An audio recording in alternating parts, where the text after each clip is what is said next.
Perseus and Medusa. Once upon a time, in ancient Greece, there lived a young hero named Perseus.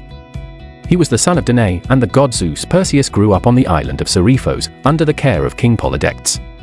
The king developed a deep desire to marry Danae, but she refused him. To get rid of Perseus, Polydectes devised a cunning plan. He pretended to be in love with another woman and announced he needed a horse as a wedding gift. However, Perseus, who had no horse, boldly claimed he could bring back the head of Medusa, one of the fearsome Gorgons. Instead, Medusa was a terrifying creature with snakes for hair, and anyone who looked directly at her would turn to stone. Perseus set out on his seemingly impossible quest with the help of the gods. Athena gave him a polished shield, Hermes provided winged sandals, Hephaestus offered a sword, and Hades granted him the helm of darkness, which made him invisible. With these gifts, Perseus journeyed to the lair of the Graeae, three ancient sisters who shared one eye and one tooth among them. Perseus stole their eye and tooth, bargaining with them to reveal the location of the Gorgons. The sisters, desperate to retrieve their eye and tooth, complied. Perseus traveled to the land of the Gorgons and found Medusa asleep among her sisters.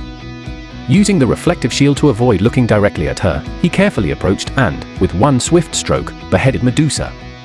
From her neck sprang Pegasus, the winged horse, and Chryse, a giant wielding a golden sword. Perseus placed Medusa's head in a magical bag and began his journey home. Along the way, he encountered Andromeda, a princess chained to a rock as a sacrifice to a sea monster. Using Medusa's head, Perseus turned the monster to stone and rescued Andromeda. The two fell in love and eventually married. When Perseus returned to Seriphos, he discovered that King Polydectes was tormenting his mother. In a final act of heroism, Perseus revealed Medusa's head to the king and his court, turning them all to stone.